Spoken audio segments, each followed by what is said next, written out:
नमस्कार भक्तों, आज मैं आपको एक ऐसा दिव्य, दुर्लभ और रहस्यमय मंत्र सुनाने जा रहा हूं, जिसे बड़े बड़े साधक और तांत्रिक भी गुप्त रखते हैं। कहते हैं, इस मंत्र की शक्ति इतनी प्रबल है कि यदि आप इसे केवल 27 मिनट तक पूरी श्रद्धा से सुन लें, तो जीवन के हर रुके हुए काम, पैसों की समस्या, व्यापार में नुकसान,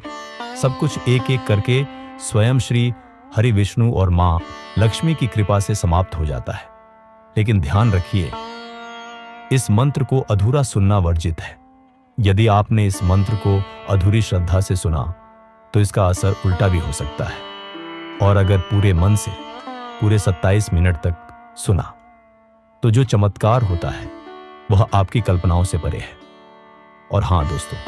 अगर आप सच में चाहते हैं कि आपके जीवन में भी लक्ष्मी का आगमन हो, तो अभी इस वीडियो को लाइक जरूर करें, नीचे कमेंट करके जय श्री हरि विष्णु लिखें और ऐसे दिव्य ज्ञान के लिए हमारे चैनल सनातन ज्ञान को सब्सक्राइब करना बिल्कुल न भूलें। भक्तों,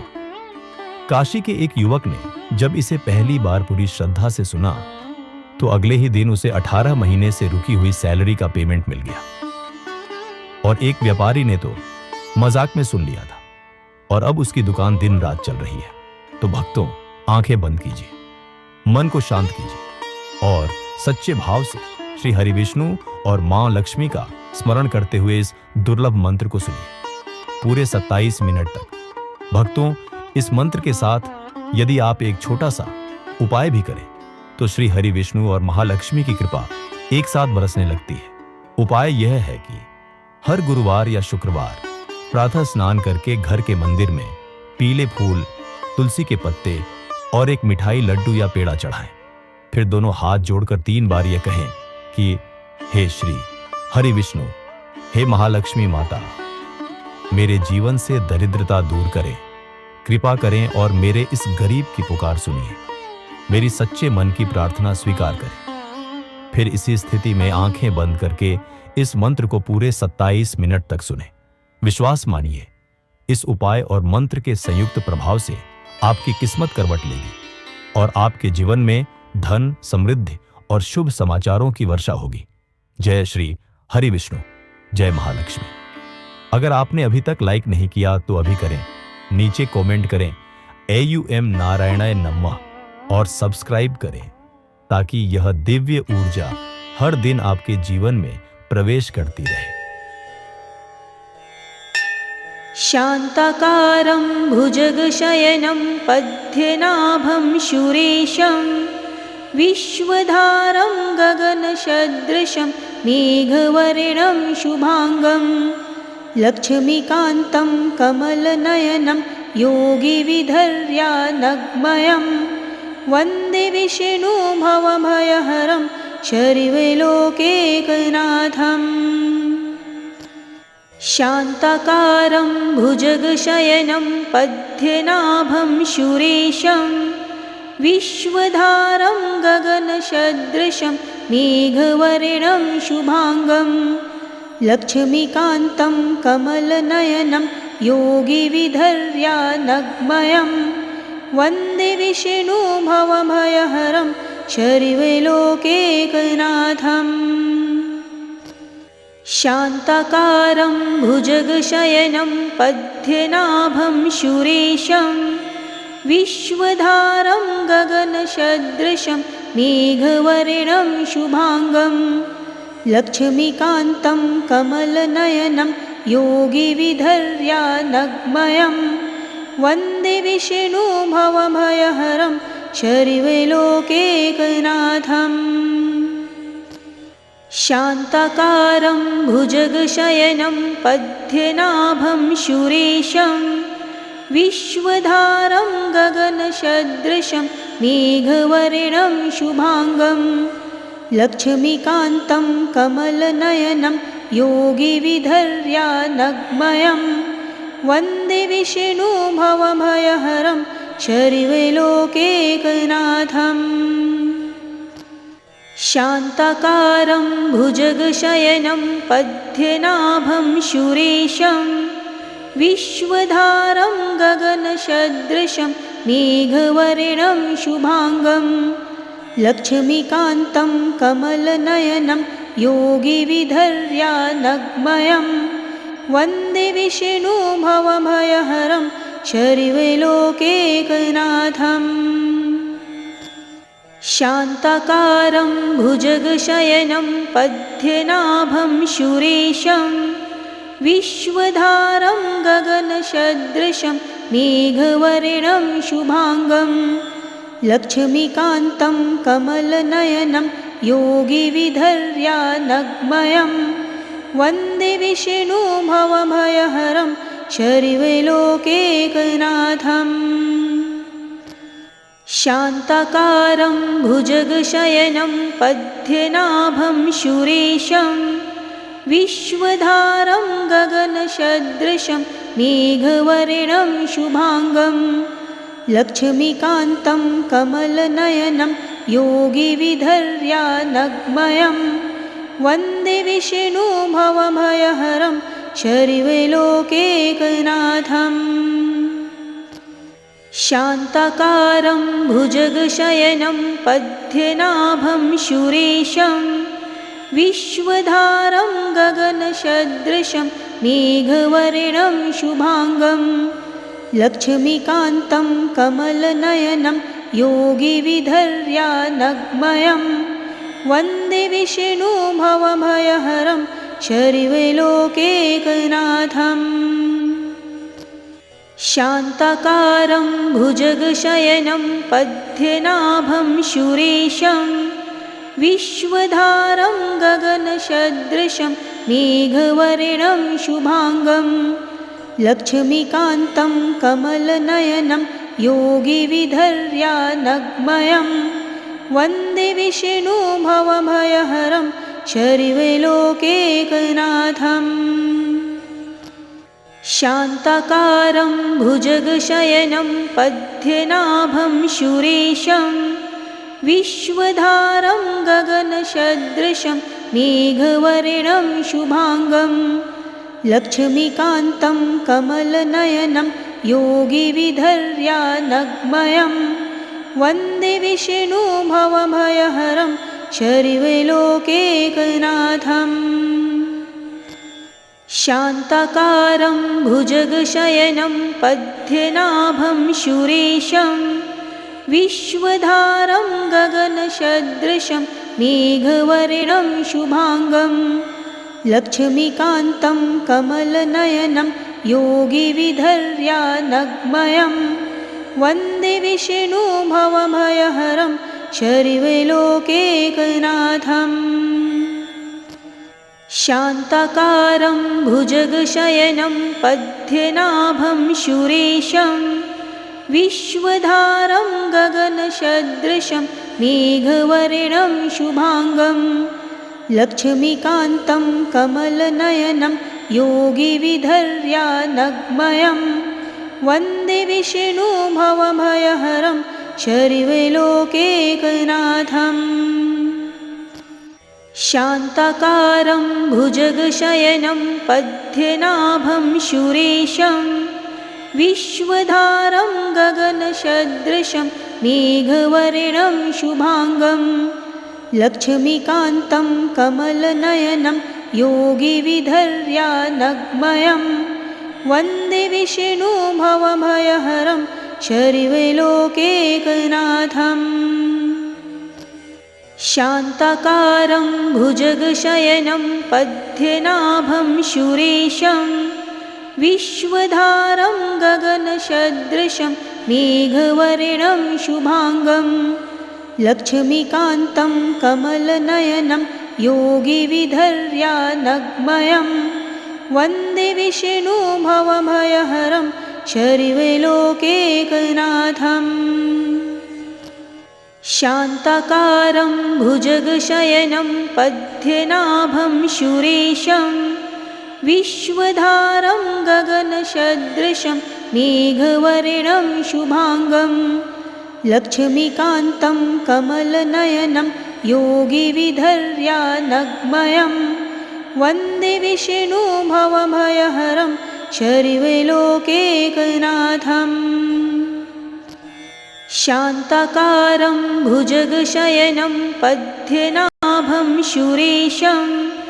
विश्वधारं गगनसदृशं मेघवर्णं शुभांगं लक्ष्मीकान्तं कमलनयनं योगिविधर्यानग्मयं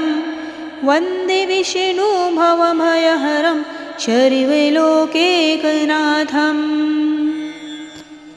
शान्ताकारं भुजगशयनं पद्मनाभं सुरेशं विश्वधारं गगनसदृशं मेघवर्णं शुभांगं लक्ष्मीकान्तं कमलनयनं योगिविधर्यानग्मयं वन्दे विष्णु भवभयहरं शर्वलोकैकनाथम् शान्ताकारं भुजगशयनं पद्मनाभं सुरेशं विश्वधारं गगनसदृशं मेघवर्णं शुभांगं लक्ष्मीकान्तं कमलनयनं योगिविधर्यानग्मयं वन्दे विष्णु भवभयहरं शर्वलोकैकनाथम् शान्ताकारं भुजगशयनं पद्मनाभं सुरेशं विश्वधारं गगनसदृशं मेघवर्णं शुभांगं लक्ष्मीकान्तं कमलनयनं योगिविधर्यानग्मयं वन्दे विष्णु भवभयहरं शर्वलोकैकनाथम् शान्ताकारं भुजगशयनं पद्मनाभं सुरेशं विश्वधारं गगनसदृशं मेघवर्णं शुभांगं लक्ष्मीकान्तं कमलनयनं योगिविधर्यानग्मयं वन्दे विष्णु भवभयहरं शर्वलोकैकनाथम् शान्ताकारं भुजगशयनं पद्मनाभं सुरेशं विश्वधारं गगनसदृशं मेघवर्णं शुभांगं लक्ष्मीकान्तं कमलनयनं योगिविधर्यानग्मयं वन्दे विष्णु भवभयहरं शर्वलोकैकनाथम् शान्ताकारं भुजगशयनं पद्मनाभं सुरेशं विश्वधारं गगनसदृशं मेघवर्णं शुभांगं लक्ष्मीकान्तं कमलनयनं योगिविधर्यानग्मयं वन्दे विष्णु भवभयहरं शर्वलोकैकनाथम् शान्ताकारं भुजगशयनं पद्मनाभं सुरेशं विश्वधारं गगनसदृशं मेघवर्णं शुभांगं लक्ष्मीकान्तं कमलनयनं योगिविधर्यानग्मयं वन्दे विष्णु भवभयहरं शर्वलोकैकनाथम् शान्ताकारं भुजगशयनं पद्मनाभं सुरेशं विश्वधारं गगनसदृशं मेघवर्णं शुभांगं लक्ष्मीकान्तं कमलनयनं योगिविधर्यानग्मयं वन्दे विष्णु भवभयहरं शर्वलोकैकनाथम् शान्ताकारं भुजगशयनं पद्मनाभं सुरेशं विश्वधारं गगनसदृशं मेघवर्णं शुभांगं लक्ष्मीकान्तं कमलनयनं योगिविधर्यानग्मयं वन्दे विष्णु भवभयहरं शर्वलोकैकनाथम् शान्ताकारं भुजगशयनं पद्मनाभं सुरेशं विश्वधारं गगनसदृशं मेघवर्णं शुभाङ्गं लक्ष्मीकान्तं कमलनयनं योगिविधर्यानग्मयं वन्दे विष्णु भवभयहरं शर्वलोकैकनाथम् शान्ताकारं भुजगशयनं पद्मनाभं सुरेशं विश्वधारं गगनसदृशं मेघवर्णं शुभाङ्गं लक्ष्मीकान्तं कमलनयनं योगिविधर्यानग्मयं वन्दे विष्णु भवभयहरं शर्वलोकैकनाथम् शान्ताकारं भुजगशयनं पद्मनाभं सुरेशं विश्वधारं गगनसदृशं मेघवर्णं शुभाङ्गं लक्ष्मीकान्तं कमलनयनं योगिविधर्यानग्मयं वन्दे विष्णु भवभयहरं शर्वलोकैकनाथम् शान्ताकारं भुजगशयनं पद्मनाभं सुरेशं विश्वधारं गगनसदृशं मेघवर्णं शुभाङ्गं लक्ष्मीकान्तं कमलनयनं योगिविधर्यानग्मयं वन्दे विष्णु भवभयहरं शर्वलोकैकनाथम् शान्ताकारं भुजगशयनं पद्मनाभं सुरेशं विश्वधारं गगनसदृशं मेघवर्णं शुभाङ्गं लक्ष्मीकान्तं कमलनयनं योगिविधर्यानग्मयं वन्दे विष्णु भवभयहरं शर्वलोकैकनाथम् शान्ताकारं भुजगशयनं पद्मनाभं सुरेशं विश्वधारं गगनसदृशं मेघवर्णं शुभाङ्गं लक्ष्मीकान्तं कमलनयनं योगिविधर्यानग्मयं वन्दे विष्णु भवभयहरं शर्वलोकैकनाथम् शान्ताकारं भुजगशयनं पद्मनाभं सुरेशं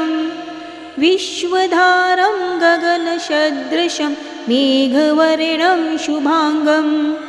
लक्ष्मीकान्तं कमलनयनं योगिविधर्यानग्मयं वन्दे विष्णु भवभयहरं शर्वलोकैकनाथम् शान्ताकारं भुजगशयनं पद्मनाभं सुरेशं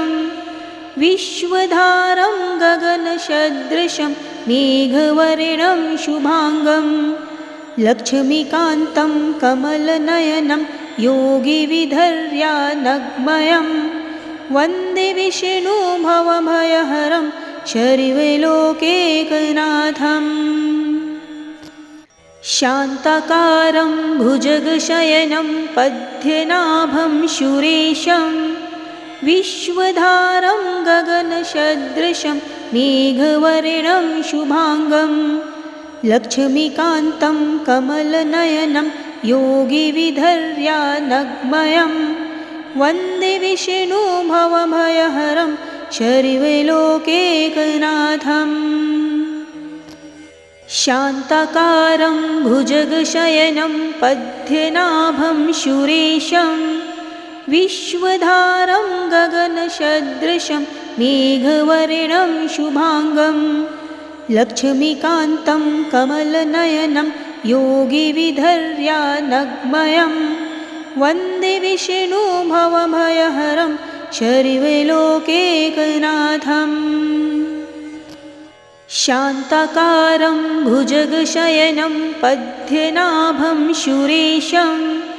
विश्वधारं गगनसदृशं मेघवर्णं शुभाङ्गं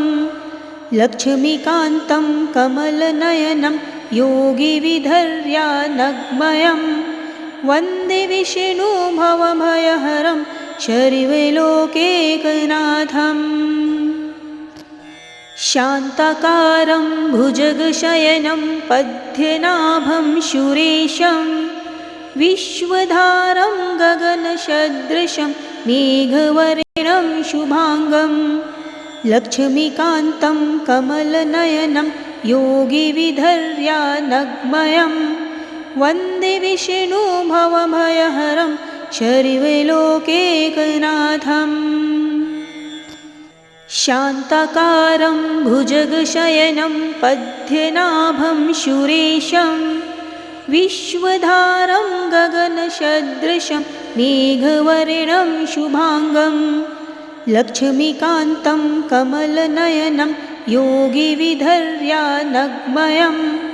वन्दे विष्णु भवभयहरं शर्वलोकैकनाथम्।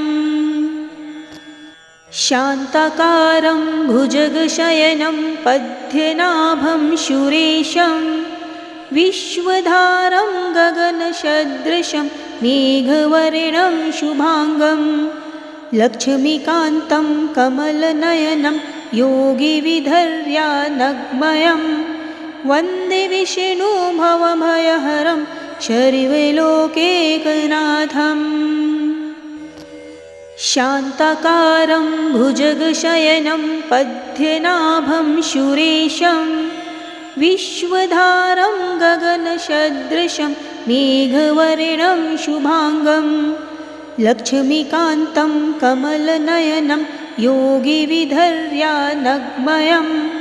वन्दे विष्णु भवभयहरं शर्वलोकैकनाथम्। शान्ताकारं भुजगशयनं पद्मनाभं सुरेशं विश्वधारं गगनसदृशं मेघवर्णं शुभांगं लक्ष्मीकान्तं कमलनयनं योगिविधर्यानग्मयं वन्दे विष्णु भवभयहरं शर्वलोकैकनाथम्। शान्ताकारं भुजगशयनं पद्मनाभं सुरेशं विश्वधारं गगनसदृशं मेघवर्णं शुभांगं लक्ष्मीकान्तं कमलनयनं योगिविधर्यानग्मयं वन्दे विष्णु भवभयहरं शर्वलोकैकनाथम्। शान्ताकारं भुजगशयनं पद्मनाभं सुरेशं विश्वधारं गगनसदृशं मेघवर्णं शुभांगं लक्ष्मीकान्तं कमलनयनं योगिविधर्यानग्मयं वन्दे विष्णु भवभयहरं शर्वलोकैकनाथम्। शान्ताकारं भुजगशयनं पद्मनाभं सुरेशं विश्वधारं गगनसदृशं मेघवर्णं शुभांगं लक्ष्मीकान्तं कमलनयनं योगिविधर्यानग्मयं वन्दे विष्णु भवभयहरं शर्वलोकैकनाथम्। शान्ताकारं भुजगशयनं पद्मनाभं सुरेशं विश्वधारं गगनसदृशं मेघवर्णं शुभांगं लक्ष्मीकान्तं कमलनयनं योगिविधर्यानग्मयं वन्दे विष्णु भवभयहरं शर्वलोकैकनाथम्।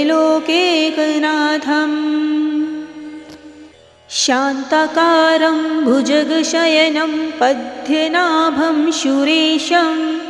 विश्वधारं गगनसदृशं मेघवर्णं शुभांगं